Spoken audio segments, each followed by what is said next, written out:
Hi there. Today we're going to talk about running a marketing audit. We're going to go through the steps of running a marketing audit, and we're going to share with you the common weaknesses that we often find when we're running audits for our clients.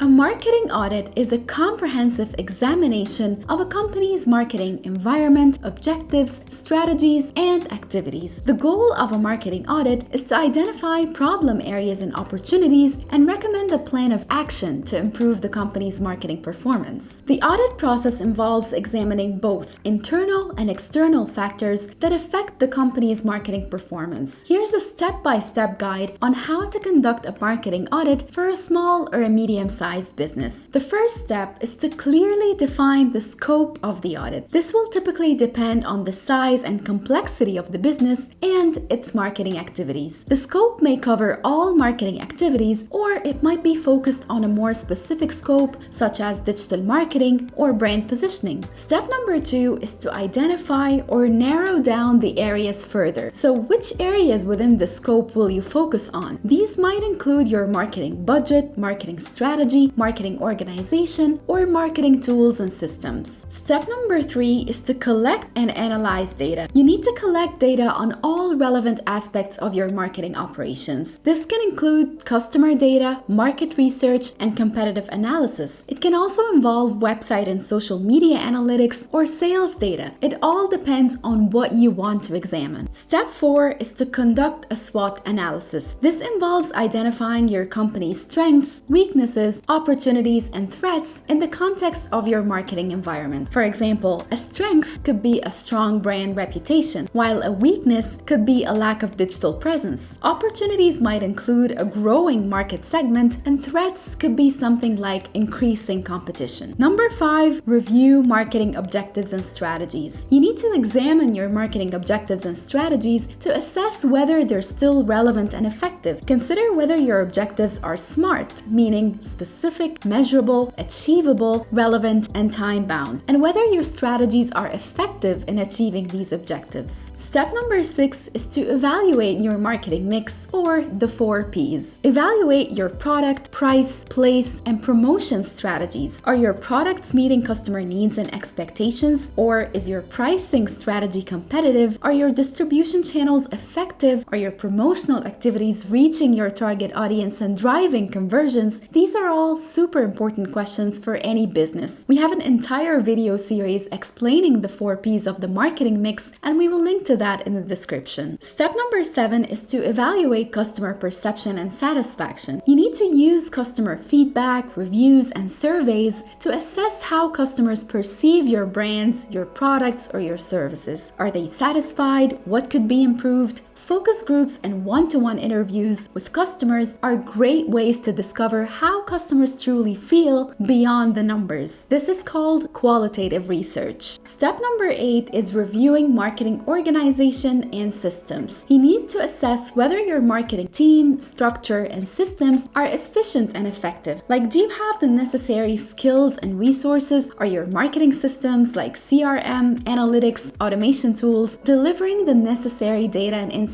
that you need? Also, this is a huge part of the marketing department efficiency nowadays, and you need to include it in your audit. Step number 9 is to assess your marketing return on investment. Evaluate the return on investment for your marketing activities. Which activities are delivering the highest return, which are underperforming, and what could be the possible reasons for their low performance? The last step of your marketing audit is to develop recommendations and action plans. So, based on your findings, develop a set of recommendations to improve your marketing performance. This could mean different things for different businesses, but it could involve developing new strategies, investing in new marketing technologies, maybe reallocating resources, enhancing your product portfolio, or redefining your marketing objectives. Everything you learn during the audit should inspire the recommendations or the future action plan. Profile Tree has helped hundreds of small and medium-sized businesses with running marketing audits, especially those focused on on digital marketing. That's why we wanted to share with you some of the common weaknesses that we encounter often. These weaknesses can pertain to strategy, implementation, or even the allocation of resources. The first common weakness we find is the lack of clear marketing strategy. Some small and medium-sized businesses may not have a clearly defined marketing strategy. This can include not having a well-articulated target audience, unique value proposition, or comprehensive competitive analysis. A lack of clarity in these areas can make marketing efforts unfocused and ineffective. Another common weakness is inadequate digital presence. In today's digital age, a weak online presence can severely hinder a small business's marketing efforts. This can involve a poorly designed website, lack of search engine optimization, insufficient use of social media, or lack of an email marketing strategy. Weakness number 3 is the limited use of analytics and data. Small and medium-sized businesses sometimes fail to leverage the power of data analytics. This can lead to a lack of understanding of their customer behavior, marketing performance, and return on investment. Having the tools to uncover data-driven insights are crucial for refining marketing strategies and making informed decisions. Weakness number 4 is ineffective content marketing. Content marketing can be a powerful tool for small and medium-sized businesses. However, producing content that is not valuable, relevant, or engaging for the target audience can limit its effectiveness. Number 5 is insufficient customer engagement. Some small and medium-sized businesses struggle to engage effectively with their customers. This can involve not responding to customer queries promptly, not having a regular newsletter or updates, or not utilizing customer feedback to improve products and services. Number 6 is the lack of brand consistency. Small and medium-sized businesses often struggle with maintaining a consistent brand image across all marketing channels. This inconsistency can lead to confusion among consumers and a less effective brand presence. Number 7, and this is very common, is the inadequate budget allocation. Sometimes small and medium-sized businesses may not be allocating their marketing budget effectively. They could be overspending on certain tactics that are not really delivering the desired ROI, while underspending on others that could potentially be more effective. Number 8, and the last one we're going to share with you today, is inadequate skills or resources. Some small and medium-sized businesses may find that they lack the necessary skills or resources in-house to implement their marketing strategies effectively. This could include expertise in areas such as digital marketing, content creation, or data analysis. In that case, we always recommend digital training to upskill their internal employees. Now, thank you very much for watching that video. We hope that you've benefited from that information. Profile Tree has helped hundreds of businesses with their marketing audit as well as their digital training programs, and we're happy to do the same for you. If you need any help, just drop us a comment and we'll get back to you.